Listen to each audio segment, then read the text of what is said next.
Fraud چل رہا ہو، جعلسازی چل رہی ہو، جہاں مکر و فریب کی چادریں تنی ہوئی ہوں، جہاں بات بات میں خدا کی جھوٹی قسم اٹھائی جا رہے، وہاں اللہ کو یاد کرو تو 10 لاکھ کا دعا۔ مسجد میں تو ہوتا ہی اللہ اللہ، اس میں آپ کو اتنا زیادہ ایڈوانٹیج نہیں ہے۔ چلتے پھرتے فذکروا اللہ، دیکھیں اتنا کبھی اللہ واضح ہوتا میں حیران ہوں، پھر بھی ہم اس پہ جھگڑتے ہیں۔ وَإِذَا قَضَيْتُمُ الصَّلَاةَ، جب تم نماز پڑھ چکو نا، فَإِذَا قَضَيْتُمُ الصَّلَاةَ فَاذْكُرُوا اللَّهَ قِيَامًا وَقُعُودًا وَعَلَىٰ جُنُوبِهِمْ، جب تم نماز پڑھ چکو نا تو پھر اللہ کو یاد کرو، کھڑے بیٹھے کروٹ ہوتا۔ فَإِذَا قَضَيْتُم مَّنَاسِكَكُمْ، جب تم باقی کام پورے کر لو، فَاذْكُرُوا اللَّهَ كَذِكْرِكُمْ آبَاءَكُمْ، ایسے یاد کرو جیسے اپنے آباء و اجداد کو کرتے، او اشد ذکر، ذرا زیادہ کر دو تاکہ اللہ تمہیں سے۔ یہ وہ تعلق ہے جو توبہ سے رجوع میں آتا ہے، یہ وہ تعلق۔ آپ کو خدا تبھی یاد آ سکتا ہے اور توبہ تبھی کی جا سکتی ہے جب آپ اللہ کے ٹچ میں رہو گے۔ ہماری دیکھو یہ برین جواب نہیں نکال سکتا اس چیز کا جو اس میں ہم نے ریکارڈ نہیں کیا۔ لوگ کہتے ہیں تسبیح کیا ہے؟ خاتون حضرات، تسبیح اس برین میں اللہ کا ریکارڈ مہیا کرنا ہے تاکہ مصیبت کے وقت، عزلت کے وقت آپ کو وہاں سے جواب مل سکے۔ آپ بس اسٹور ہاؤس ہی نہیں ہے جواب کا، آپ کو پاس ڈیٹا نہیں ہے اللہ کا۔ جب ڈیٹا نہیں ہے تو خدا کی طرف سے آپ کو جواب بھی نہیں ملے گا۔ تو یاد اور توبہ میں زیادہ فاصلہ نہیں ہے۔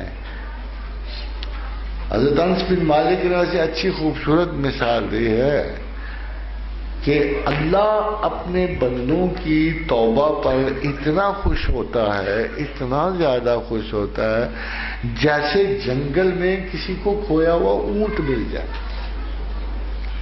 جیسے کسی وہ کیا ہے، بڑے خوبصورت شعر ہے نا، رات یوں دل میں تیری بھولی ہوئی یاد آئے، جیسے ویرانے میں چپکے سے بہار آ جائے۔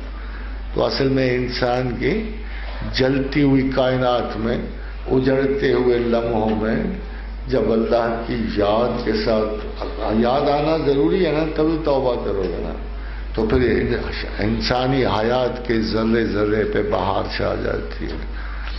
آنسوؤں کی رمق جو ہے صحراؤں میں شبنم کے قطروں کی طرح گرتی ہے اور دلوں میں گداز میں اضافہ ہوتا ہے اور دوستی اور محبت کا سراغ ملتا ہے۔ ندامت توبہ سے ہے، توبہ ندامت سے ہے۔ اگر کسی شخص کو اپنی کسی غلطی پہ ندامت ہو، توبہ کے مترادف ہے۔ اور اللہ اور میرا خیال یہ ہے کہ یہ سب سے کم ہلکا پرت ہے توبہ کا، نادم ہونا، شرمسار ہونا۔ کس سے؟ آپ نے کبھی وہ غالب کا شعر سنا کہ ڈھانکے کفن نے داغے عیوب برہنگی۔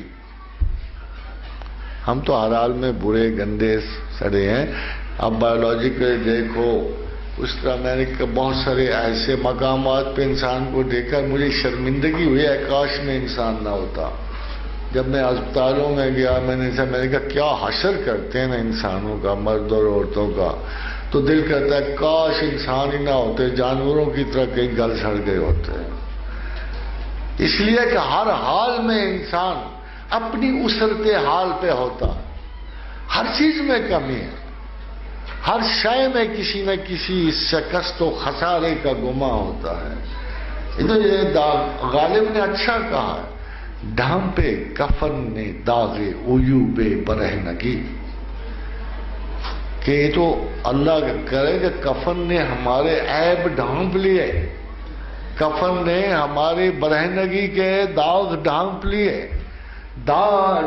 ڈھانپے کفن نے داغ عیوب برہنگی، میں ورنہ ہر لباس میں ننگے وجود تھا، میں ورنہ ہر لباس میں ننگے وجود تھا۔